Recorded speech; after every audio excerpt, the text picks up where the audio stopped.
السلام علیکم ورحمۃ اللہ وبرکاتہ۔ امید ہے ناظرین کرام آپ خیریت سے ہوں گے۔ میں ہوں محمد طیب قاسمی اور آپ دیکھ رہے ہیں طیب قاسمی آفیشیل یوٹیوب چینل۔ ناظرین کرام، اگر کوئی شخص فرض نمازوں کی تیسری اور چوتھی رکعت میں سورہ فاتحہ نہ پڑھے تو کیا اس کی نماز ہو جائے گی؟ اور نماز ہو جائے گی تو کیا اس کو سجدہ سہو کرنا پڑے گا یا ویسے ہی اس کے بغیر سجدہ سہو کیے ہوئے ہی نماز صحیح ادا ہو جائے گی؟ تو اس سلسلے میں آپ کے سامنے مادر علمی دارالعلوم دیوبند کا فتویٰ پیش کر رہا ہوں۔ آپ سے گزارش یہ ہے کہ ویڈیو کو آخر تک دیکھنے کے بعد دوسرے حضرات تک بھی شیئر کر دیجیے گا، اور چینل پر پہلی بار آئے ہوں تو سبسکرائب بھی کر لیجیے گا۔ چنانچہ کسی سائل نے مادر علمی دارالعلوم دیوبند سے سوال کیا، امام صاحب فرض نماز کی آخری رکعتوں میں سورہ فاتحہ نہیں پڑھتے۔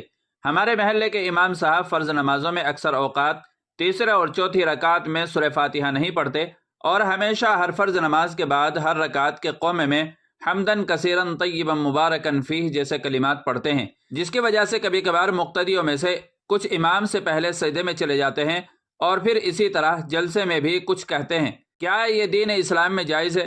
اللہ ہم سب کو دین پر عمل کرنے کی توفیق عطا فرمائے، آمین۔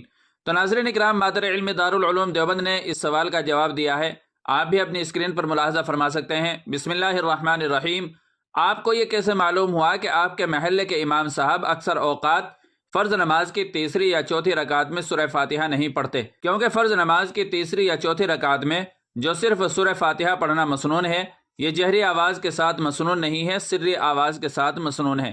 اور اگر آپ کو امام صاحب نے بتایا ہے کہ میں اکثر اوقات فرض نماز کی تیسری یا چوتھی رکعت میں سورہ فاتحہ نہیں پڑھتا تو ان کا یہ عمل خلاف سنت ہے۔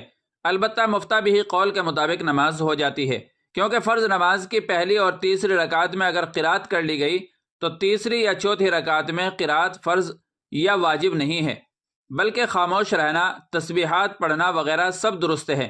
البتہ سنت یہ ہے کہ قرات کی جائے اور قرات میں صرف سورہ فاتحہ پڑھی جائے، اس کے ساتھ کوئی سورت وغیرہ نہ ملائی جائے۔ نمبر 2، قومہ اور جلسے وغیرہ میں جو اذکار اور دعائیں منقول ہیں، حنفیہ کے نزدیک ان کا محل نوافل اور انفرادی نمازیں ہیں، اس لیے ائمہ حضرات کو چاہیے کہ قومے اور جلسے وغیرہ کی دعائیں انفرادی نمازوں میں یا نفل نمازوں میں پڑھا کریں، فرض نمازوں میں نہ پڑھیں، بالخصوص جبکہ مقتدی کثیر تعداد میں ہوں۔ اگر ائمہ کرام ایسا کریں گے تو وہ خرابی بھی لازم نہیں آئے گی جو سوال میں ذکر کی گئی ہے۔ واللہ تعالی عالم۔ دارالفتہ دارالعلوم دیوبند۔ تو ناظرین کرام، پورا فتویٰ سننے کے بعد مجھے امید ہے کہ مسئلہ اچھی طرح واضح ہو گیا ہوگا۔ ویڈیو اچھی لگی ہے تو لائک اور شیئر کر دیجیے گا، اور چینل پر پہلی بار آئے ہوں تو ہماری اس طرح کی مزید ویڈیوز کو پانے کے لیے سبسکرائب بھی کر لیجیے گا۔ السلام علیکم ورحمۃ اللہ وبرکاتہ۔